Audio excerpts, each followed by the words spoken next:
A very good morning to all of you. So students, in this video we are going to solve first part of exercise 1.6.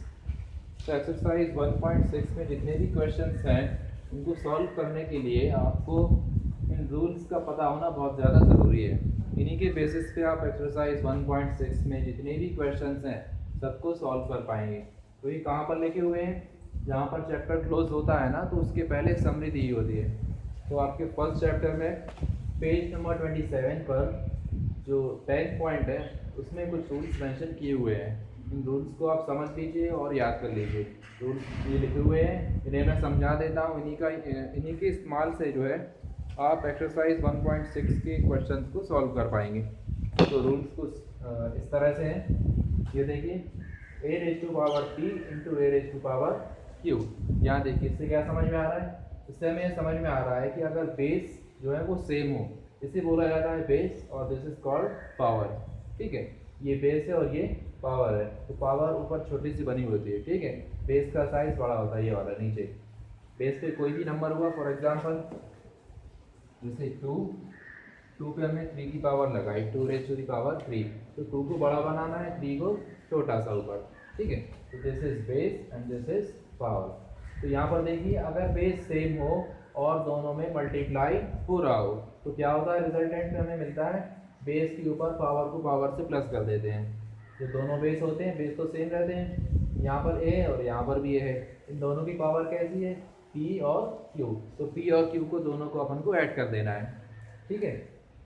Second number पे देखिए, इन दोनों को आसानी से याद किया जा सकता है। कैसे? यहाँ पर भी बेस सेम है, यहाँ पर भी बेस सेम है। ए यहाँ पर भी सेम है। देखिए, ए और ए पर क्या है? यहाँ पर मल्टीप्लाई हो रहा है, तो यहाँ पर डिवाइड हो रहा है। अब यहाँ मल्टीप्लाई हो रहा है, इसलिए पावर को पावर से प्लस कर दिया है।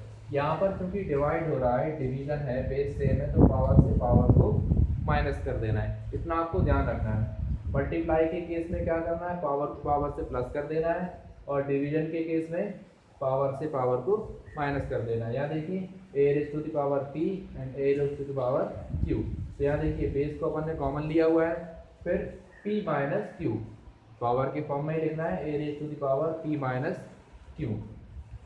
अब यहाँ देखिए, यहाँ बेस दिया हुआ है a और यहाँ पर बेस दिया हुआ है b, लेकिन दोनों में जो है ना p की पावर लगी हुई है, a raise to the power p and b raise to the power p।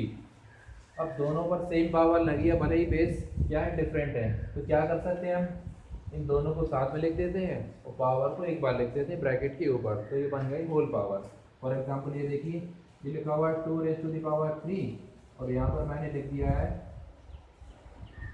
3 rays to the power 3।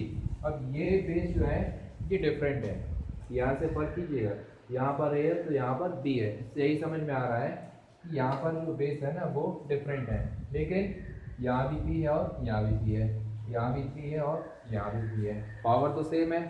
तो इसको हम इस तरीके से भी लिख सकते हैं। 2 इंटू 3 मल्टीप्लाई तो पहले भी हो रहा था और अभी भी हो रहा है।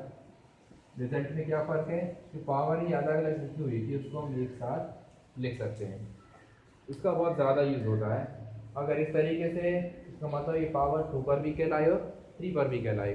फिर से बोल रहा हूँ, अगर इस तरीके से लिखा हुआ है ना 2 into 3 whole raise to the power 3, तो ये 3 की पावर जो है वो 2 पर भी कहलाई और 3 की पावर 3 पर भी कहलाई। अगर इस तरीके से लिखा है तो कंडीशन के अकॉर्डिंग हम इस तरीके से लिख सकते हैं, और इसका अपोजिट भी कर सकते हैं। अगर इस तरीके से लिखा हुआ है तो हम इस तरीके से भी लिख सकते हैं।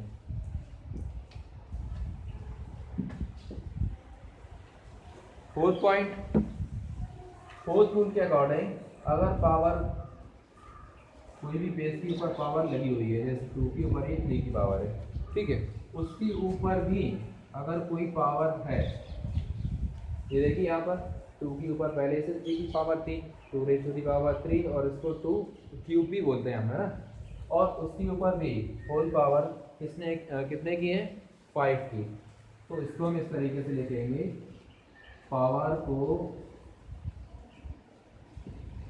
उस पावर से मल्टीप्लाई कर देना है, ठीक है। यहाँ देखिए, a raise to the power p पहले ही था और उसके ऊपर भी क्यू की पावर लगी हुई है, ठीक है। तो यहाँ क्या किया हमने, a raise to the power p into q, power के ऊपर पावर यानी पावर को पावर से मल्टीप्लाई करना है। यहाँ देखिए पावर के ऊपर पावर है तो पावर को पावर से मल्टीप्लाई किया, 3 इंटू 5, 3 इंटू 5, तो ये हमें इस तरीके से मिलेगा 3 5 15। ओके, लिखने के तरीके का आपको ध्यान रखना है, बेस है ना जो अलग समझ में आना चाहिए कि बेस जो है वो नीचे वाला है और पावर को साइज में छोटा बनाना है। तो इन्हीं रूल्स के बेसिस पे हम एक्सरसाइज 1.6 का जो है फर्स्ट क्वेश्चन सॉल्व करते हैं। फर्स्ट क्वेश्चन में इसके 3 पार्ट्स दिए हुए हैं। फर्स्ट क्वेश्चन है फाइंड, इसका first part 64 raise to the power 1/2, 64 raise to the power 1/2। अब यहाँ देखिए 1/2 की पावर आपको पता है, जैसे ये रूट ए लिखा हुआ है ना, इसका मतलब भी यही होता है ए पर 1/2 की पावर, लेकिन हमें इसको इसमें कन्वर्ट नहीं करना है, इसे इस फॉर्म में कन्वर्ट नहीं करना है। सॉल्व कर सकते हैं इस तरीके से भी, लेकिन इस तरीके से सॉल्व नहीं करना है। इन रूल्स का यूज़ करते हुए हमें इस क्वेश्चन को सॉल्व करना है, ठीक है। 1/2 की पावर का मतलब हमें पता है, इसका मतलब होता है स्क्वायर रूट, तो 64 पर स्क्वायर रूट लगाकर हमें आंसर फाइंड नहीं करना है। रूल्स को इस्तेमाल करते हुए इसको सॉल्व करेंगे। तो सबसे पहले हम क्या करेंगे, 64 को फैक्टराइज कर लेते हैं।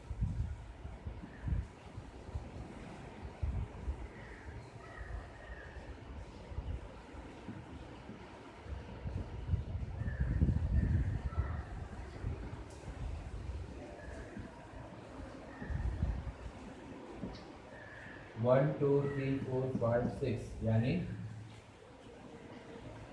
1 2 3 4 5 एंड 6, ये तो हो गया 64। अब इस पर आपको 1/2 की पावर लगा देनी है, जैसे कि क्वेश्चन में लगी हुई थी। अब क्या करना है, 1 2 3 4 5 6, चाहे हम ऐसा लिखें और चाहे 2 रेज़ टू द पावर 6 लिखें, है ना, यही मतलब है ना। अगर ऐसा लिखा हुआ है यानी 2 का 2 टाइम्स मल्टीप्लाई हो रहा है, तो उसको हम इस तरीके से लिख देते हैं, ये आपको पता है। अब सेम कंडीशन यहाँ पर है, 2 का 6 टाइम्स मल्टीप्लाई हो रहा है, तो 2 रेज़ टू द पावर 6 के फॉर्म में इसको लिख सकते हैं। तो ये तो हो गया 64 इतना। अब ये ब्रैकेट था 1/2 की पावर जैसे क्वेश्चन में थी ना, वैसे ही लगा देनी है एज इट वाज। अब देखिए,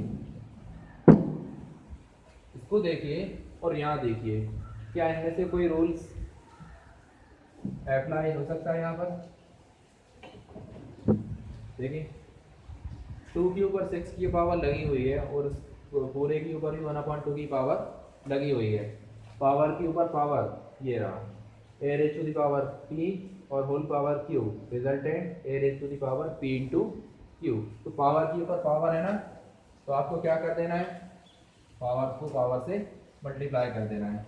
रीजन दे देते हैं हम, since a raise to the power p whole power q is equal a raise to the power p into q लिख देते हैं।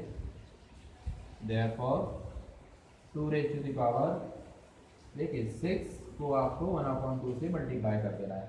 अब ये सॉल्व कैसे होगा, वैसे ही सॉल्व होगा जैसे आप सिंपल सॉल्व करते हो, 6 इंटू 1/2। गलती से आपको ऐसा नहीं लिख देना है इसको, इस तरीके से, ठीक है। जो न्यूमरेटर है वो न्यूमरेटर ही लिखा जाएगा, जो डिनोमिनेटर है वो डिनोमिनेटर ही लिखा जाएगा। देखिए 6 को 1 से मल्टीप्लाई करना है और नीचे 2 से कैंसिल कर देना है, ठीक है। तो 2 1 ज़ा 2 एंड 2 3 ज़ा 6, ऐसे करेंगे, वैसे यहाँ कर देते हैं 2 1 ज़ा 2 एंड 2 3 ज़ा 6। अब p बचा यहाँ पर 1 है, 3 1 ज़ा क्या होगा, p 1 ज़ा 3, तो 2 रेज़ टू पावर 3 हमें इतना बचा है, ठीक है। अब इसका मतलब क्या होगा, 2 का 3 टाइम्स मल्टीप्लाई, 2 इंटू 2 इंटू 2, तो वो होता है 8, 2 2 ज़ा 4 2 ज़ा 8, ये हो गया आंसर।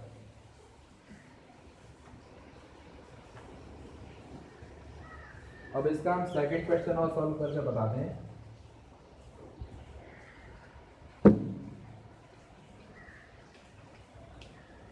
सेकेंड क्वेश्चन लिखा हुआ है 32 रेज टू द पावर 1/5।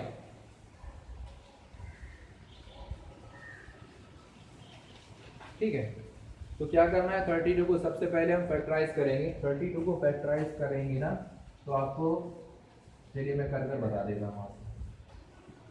2 से 16 times, 8 times, 4 times, 2 times and 1 times.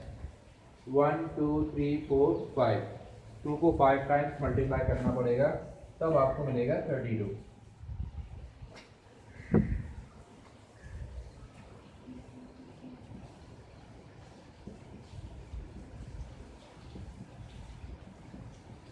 ये हो गया 32 की वैल्यू और उसके ऊपर 1/5 की पावर 3। अब 2 को 5 टाइम्स मल्टीप्लाई कर रहे हैं, तो इसको 2 रेज़ की पावर 5 के फॉर्म में लिख सकते हैं और ब्रैकेट के ऊपर 1/5 की पावर। ये स्टेप आप ना लिखना चाहें, फैक्टराइज करने के बाद डायरेक्ट ऐसा लिख सकते हैं। ठीक है, क्वेश्चन के बाद डायरेक्ट आप ऐसा लिख सकते हैं 2 रेज़ टू द पावर 5। ये मैंने समझाने के लिए आपको लिखा हुआ है, स्टेप पढ़ा हुआ है कि 2 रेज़ टू द पावर 5 कैसे मिला। 2 को 5 टाइम्स मल्टीप्लाई करने पर 32 मिलेगा, तो 2 रेज़ टू द पावर 5 और होल पावर 1/5। देखिए यहाँ भी सेम रूल को अप्लाई किया करना पड़ेगा हमें। पावर के ऊपर पावर, पावर के ऊपर पावर, यानी पावर को पावर से मल्टीप्लाई कर देंगे। तो रीजन हमें देना है, since a raise to the power p whole power q is equal a raise to the power p into q। Therefore 2 raise to the power 5, step बढ़ा देते हैं समझाने के लिए। अब देखिए यहाँ पर 2 raise to the power 5 into 1/5। ये आपको बिल्कुल साफ लिखना है इस तरीके से। 2 अलग समझ में आना चाहिए, 5 इंटू 1/5 अलग दिखना चाहिए। ठीक है, अब देखिए 5 से 5 कैंसिल हो रहा है, 5 से 5 को कैंसिल कर देंगे। ठीक है, पावर में कुछ भी कैंसिल हो रहा हो, प्लस हो रहा हो, माइनस हो रहा हो, डिवीजन हो रहा हो, मल्टीप्लाई हो रहा हो, तो वो कर देना है इतने ही पोर्शन में। ठीक है, तो 5 से 5 कैंसिल हो गया, ये आपके पास बच रहा है 2 रेज़ टू द पावर 1 और we can say 2। This is the final answer. तो इसका जो थर्ड पार्ट है 125 रेज़ टू द पावर 1/3, ये आपको होमवर्क में या आप ही को सॉल्व करना है। Okay, so this was first part और नेक्स्ट वीडियो में हम एक्सरसाइज 1.2 का सेकेंड पार्ट सॉल्व करेंगे। Thank you.